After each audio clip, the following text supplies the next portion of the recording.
What if everything we thought we knew about vampires and werewolves was a lie?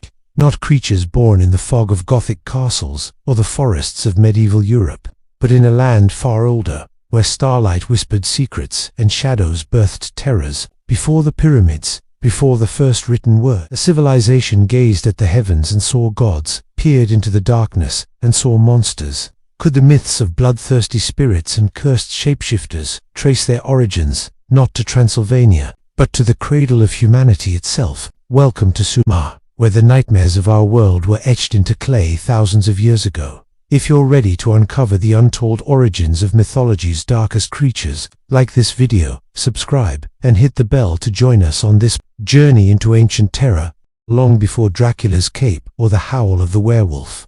There was Sumer nestled between the Tigris and Euphrates rivers. This wasn't just the dawn of writing, law, and cities, it was the cradle of dread. In the flickering glow of oil lamps, Sumerians whispered of beings caught between life and death, of spirits craving blood, and men cursed to roam as beasts. Their clay tablets, like those in the British Museum, speak of the edimu, restless spirits of the unburied or slain. Not ghosts, but predators, slipping through doorways like smoke to drain the breath of the living. One tablet, K162, describes them as wanderers who drink life itself, their hunger leaving only death behind. These edimu weren't mere tales, they were feared as real, drawn to neglect, a forgotten burial, a skipped offering, and the dead could rise, bitter and ravenous. The laws of Ishnana warned, failing to honor the dead was to invite terror. In a world where night held unknown horrors, every creak, every fever was a sign of their presence. Amulets gleamed above doors, and incantations filled the air, as Sumerians fought to keep the dead at bay. But the edimu weren't alone in the shadows. The Utuku, a class of demons, prowled Sumer's cosmology. Some served the gods, others tormented mortals with sickness and despair. The Utuku spirits were blamed for barren fields and broken minds, and exorcists chant from Ashurbanipal's library cries, "O demon that attacks man, return to the underworld." The night wasn't empty.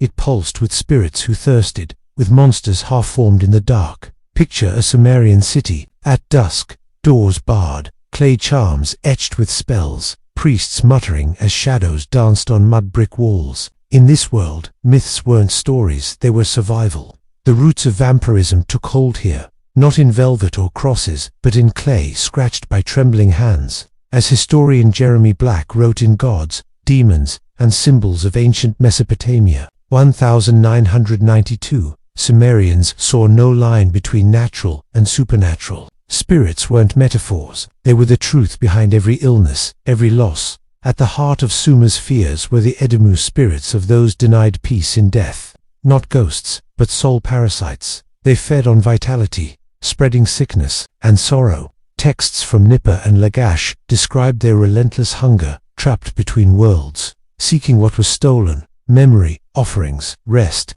A family plagued by misfortune withered crops. Pale children were said to be their prey.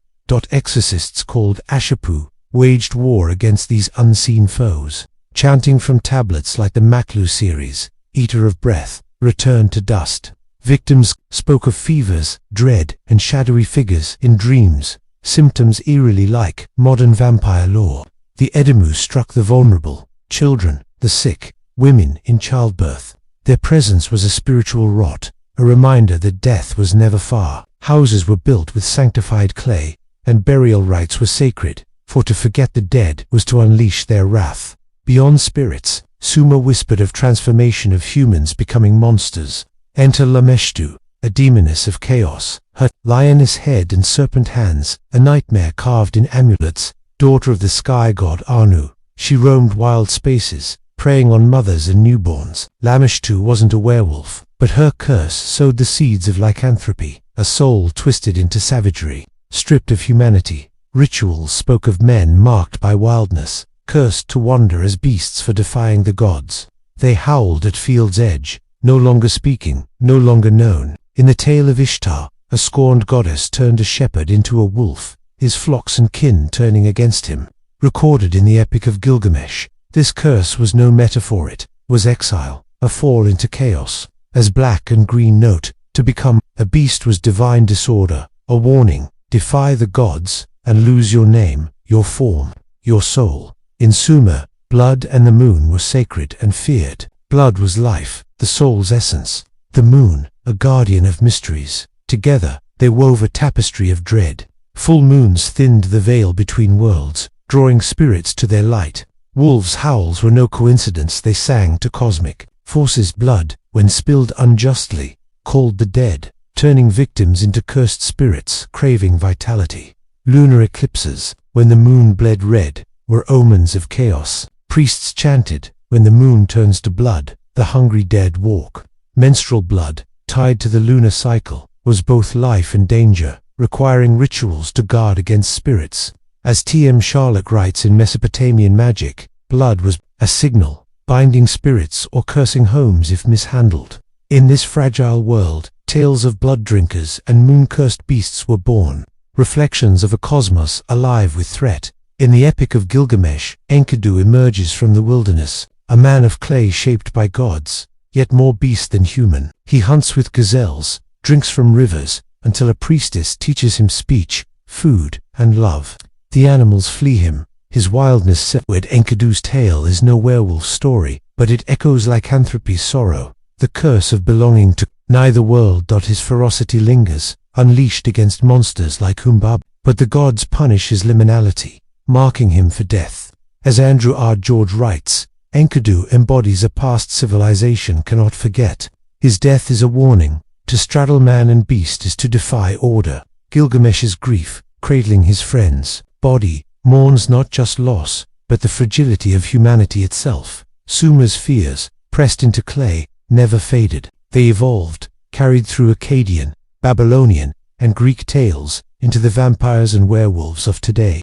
The edimu became revenants. Lamashtu fused with Lilith. Ishtar's cursed shepherd echoed in tales of divine wrath. As Stephanie Daly notes in Myths from Mesopotamia, these stories reflect humanity's vulnerability, the terror of broken balance. For Sumerians, myth was survival, a map of invisible forces. Amulets, exorcists, and rituals guarded a world where the dead lingered. Today's horror films, books, shows draws from these ancient roots. Vampires and werewolves are no strangers. They're our fears, clad in new skin, born in Sumer's dust. When we shudder at the dark, we feel what they felt, the whisper of something ancient, watching, waiting. If these ancient terrors captivated you, share this video, subscribe, and let us know which myth you want to explore next. The night is full of stories, let's uncover them together.